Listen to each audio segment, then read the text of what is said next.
Selamat pagi anak-anak. Apa kabar? Semoga semuanya dalam keadaan sehat dan tetap semangat untuk belajar ya.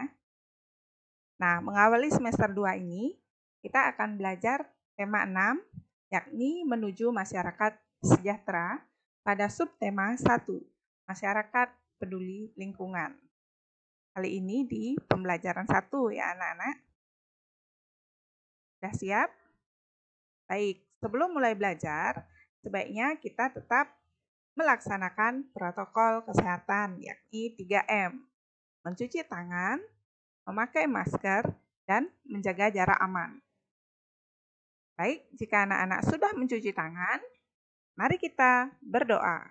Semoga dalam pembelajaran ini kita selalu sehat dan diberikan kemudahan serta kelancaran dalam belajar hari ini. Nah, anak-anak, berdoa mulai. Berdoa selesai. Bila diperlukan, anak-anak bisa meminta bantuan kepada ayah atau bunda untuk mendampingi kegiatan belajar ya. Jangan lupa untuk mengucapkan kata tolong apabila meminta bantuan, mengucapkan maaf apabila melakukan kesalahan, dan ucapkan terima kasih setelah mendapat bantuan. Adapun tujuan pembelajaran kita pada hari ini adalah setelah menyimak video pembelajaran, anak-anak diharapkan dapat menjelaskan pelaksanaan kewajiban sebagai warga negara dalam kehidupan sehari-hari. Menceritakan pengalaman melaksanakan kewajiban sebagai warga negara dalam kehidupan sehari-hari. Menjelaskan makna proklamasi kemerdekaan dalam upaya membangun masyarakat Indonesia yang sejahtera. Dan menyampaikan perkiraan informasi dari teks non-fiksi berdasarkan kata-kata kunci yang terdapat pada judul. Sudah siap untuk belajar? Siapkan hati, pikiran, konsentrasi, dan siapkan buku tulis untuk mencatat agar nanti bisa dipelajari lebih lanjut. Oke, yang pertama adalah kewajiban sebagai warga negara. Sebagai warga negara, kita memiliki kewajiban yang harus kita lakukan. Apa saja kewajiban kita sebagai warga negara? Baik, kita simak bersama-sama ya. Kewajiban sebagai warga negara diantaranya untuk menaati peraturan yang ada, menghargai orang lain, memelihara ketertiban, keamanan, keindahan, dan kebersihan lingkungan. Sikap peduli lingkungan juga merupakan kewajiban kita sebagai warga negara. Sikap peduli lingkungan juga termasuk salah satu usaha untuk ikut serta meningkatkan kesejahteraan masyarakat. Nah, bagaimana cara kita menunjukkan peduli terhadap lingkungan? Ya, sikap peduli lingkungan itu bisa kita lakukan dengan berbagai cara. Di antaranya adalah dengan membuang sampah pada tempatnya, atau melakukan kerja bakti, misalnya membersihkan selokan, menanam pohon, taat membayar pajak, atau melakukan ronda di malam hari untuk menjaga keamanan lingkungan. Terlebih lagi di situasi pandemi seperti sekarang, kita bisa menunjukkan sikap peduli lingkungan dengan cara tetap tinggal di rumah saja dan tetap melaksanakan protokol kesehatan anak-anak ya. Jangan lupa yakni memakai masker, mencuci tangan di air mengalir dengan sabun, menjaga jarak aman, dan menjauhi kerumunan. Nah, demikian juga sebagai warga sekolah. Sebagai warga sekolah, kita juga memiliki kewajiban ya anak-anak. Peduli lingkungan juga harus kita terapkan di sekolah. Di mana di setiap sekolah sudah pasti memiliki aturan yang harus ditaati.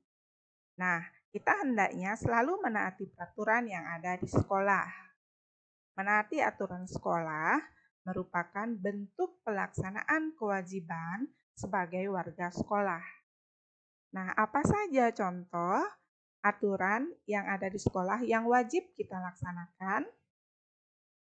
Nah, aturan yang ada di sekolah yang wajib kita laksanakan diantaranya adalah membuang sampah pada tempatnya, menerapkan protokol kesehatan apabila datang ke sekolah, mengikuti kegiatan pembelajaran dengan penuh disiplin, melaksanakan tugas yang diberikan dengan penuh semangat dan tanggung jawab. Nah, anak-anak tentunya bisa ya menentukan atau menemukan contoh lain kewajiban kita sebagai warga sekolah. Bagaimana anak-anak? Ada yang mau ditanyakan? Baik, apabila semuanya sudah paham, hari ini Bu Guru akan memberikan tugas, yakni membuat video sikap peduli terhadap lingkungan yang biasa anak-anak lakukan dalam kehidupan sehari-hari. Anak-anak bisa meminta bantuan kepada orang tua atau anggota keluarga yang lain untuk membuat dokumentasi dari kegiatan ini. Apabila sudah selesai, silakan anak-anak kirimkan kepada Ibu Guru melalui WA ya.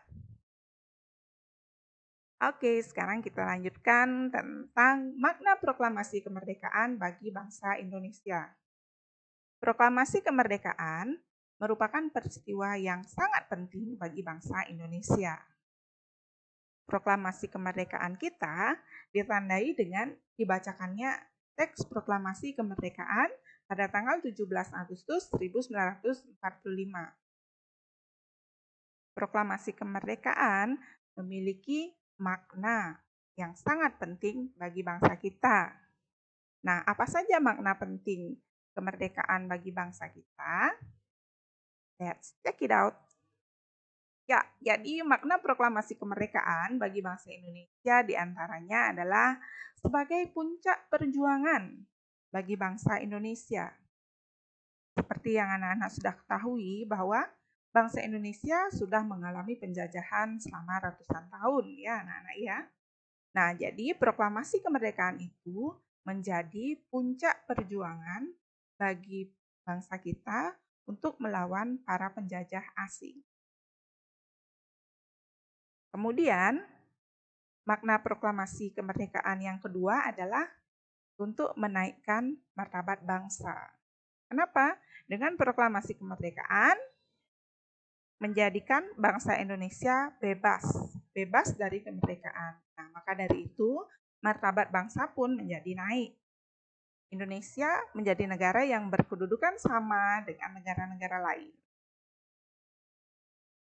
Lanjut, makna proklamasi kemerdekaan berikutnya bagi bangsa Indonesia adalah sebagai tonggak sejarah negara Indonesia. Tonggak sejarah itu tentunya menjadi sejarah yang tidak terlupakan. Ya, proklamasi kemerdekaan itu membebaskan rakyat Indonesia dari segala penderitaan. Kemudian, proklamasi kemerdekaan juga memiliki makna bahwa Indonesia sudah mendapatkan pengakuan dari dunia luar. Setelah bangsa Indonesia dijajah selama ratusan tahun, Indonesia dikenal sebagai negara jajahan. Nah, dengan adanya proklamasi kemerdekaan ini, menjadikan Indonesia sebagai negara yang merdeka dan berdaulat. Berikutnya, makna proklamasi kemerdekaan bagi bangsa Indonesia adalah merupakan perjuangan sebagai negara yang baru. Perjuangan sebagai negara yang baru itu maksudnya adalah proklamasi kemerdekaan itu sudah menandai lahirnya Indonesia sebagai negara yang baru. Indonesia dibangun kembali oleh rakyat dan untuk rakyat. Indonesia dengan adanya proklamasi kemerdekaan berarti sudah menjadi negara yang mandiri. Ya, dan yang terakhir, makna proklamasi kemerdekaan bagi bangsa Indonesia adalah merupakan sebuah kesempatan untuk dapat menjadi negara yang maju. Kenapa? Karena Indonesia memiliki kesempatan untuk bebas dari penjajahan. Seluruh rakyat Indonesia kesempatan untuk mengembangkan diri sesuai dengan potensi yang dimilikinya di segala bidang. Nah, sekian makna proklamasi kemerdekaan bagi bangsa Indonesia. Apakah bisa dipahami anak-anak? Baik, kalau semuanya sudah paham, sekarang kita lanjut kepada perilaku positif untuk memaknai proklamasi kemerdekaan. Nah, karena proklamasi kemerdekaan itu merupakan peristiwa yang sangat penting dan sudah diraih dengan susah payah melalui perjuangan oleh para pahlawan atau pejuang bangsa Indonesia, maka kita sebagai warga negara hendaknya memaknai proklamasi kemerdekaan itu dengan melakukan perilaku yang positif. Perilaku positif bisa kita lakukan di mana saja, di antaranya di rumah, di sekolah, maupun di masyarakat. Nah, jika kita sedang berada di rumah, maka perilaku positif yang bisa kita lakukan di antaranya rajin membantu orang tua,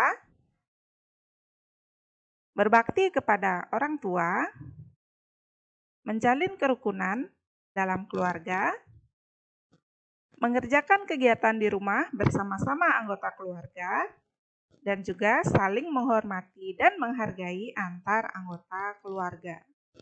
Nah, bagaimana jika kita sedang berada di sekolah? Nah, misalnya anak-anak sedang ke sekolah untuk suatu keperluan, maka anak-anak wajib melaksanakan protokol kesehatan ya. Nah, perilaku positif yang bisa kita lakukan di sekolah diantaranya gemar membantu teman yang sedang kesulitan, saling menghormati dengan teman. Nah, walaupun berbeda-beda suku dan agama, kita wajib saling menghormati ya. Dan juga menghormati guru, memperhatikan ketika guru sedang menjelaskan atau memberikan pelajaran. Bagaimana jika kita sedang berada di masyarakat?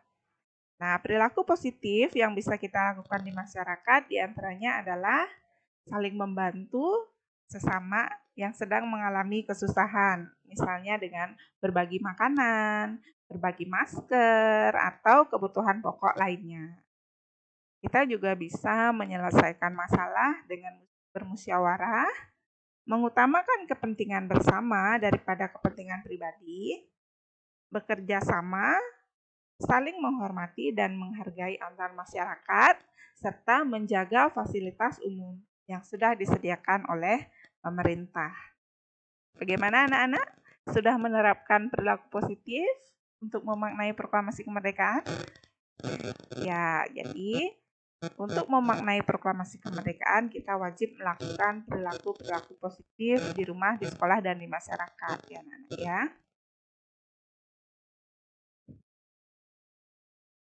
Nah, selanjutnya kita akan belajar tentang teks non-fiksi. Teks non-fiksi ini juga bisa anak-anak gunakan untuk mempelajari makna proklamasi kemerdekaan Indonesia. Nah, apakah itu teks non-fiksi? Mari kita mengingat kembali ya anak-anak bahwa teks non-fiksi itu adalah teks yang ditulis berdasarkan data atau kenyataan yang ada. Nah, biasanya dalam suatu teks non-fiksi itu memuat informasi yang ingin disampaikan oleh penulis kepada para pembacanya. Nah, di dalam judul teks non-fiksi itu terdapat kata-kata penting yang disebut dengan kata kunci. Kata kunci bisa mencerminkan informasi yang terdapat di dalam teks. Nah, jadi kita bisa menggunakan kata kunci yang terdapat pada judul untuk membuat perkiraan informasi yang terdapat pada teks non-fiksi. Misalnya, Ibu berikan suatu contoh yakni teks yang berjudul Makna Proklamasi Kemerdekaan bagi Bangsa Indonesia. Nah, dari teks ini kita bisa menentukan terlebih dahulu judulnya, kemudian kata kuncinya, kemudian yang terakhir barulah kita bisa membuat perkiraan informasinya ya. Nah, jadi seperti ini anak-anak. Yang pertama kita tuliskan dulu judulnya, di mana judul dari teks tadi adalah Makna Proklamasi Kemerdekaan bagi Bangsa Indonesia. Yang kedua, kita tentukan kata kunci yang terdapat pada judul tadi, yaitu yang pertama, makna proklamasi kemerdekaan, dan yang kedua, bangsa Indonesia. Nah, berdasarkan kata kunci ini, sekarang kita dapat membuat perkiraan informasi sesuai dengan kata kunci. Jadi, walaupun tidak membaca teks keseluruhan, berdasarkan judul saja, kita bisa membuat perkiraan informasinya ya, sebelum membaca teksnya keseluruhan. Nah, perkiraan informasi dari teks tersebut, misalnya Bu Guru contohkan di sini adalah Proklamasi Kemerdekaan Indonesia bermakna penting bagi bangsa Indonesia.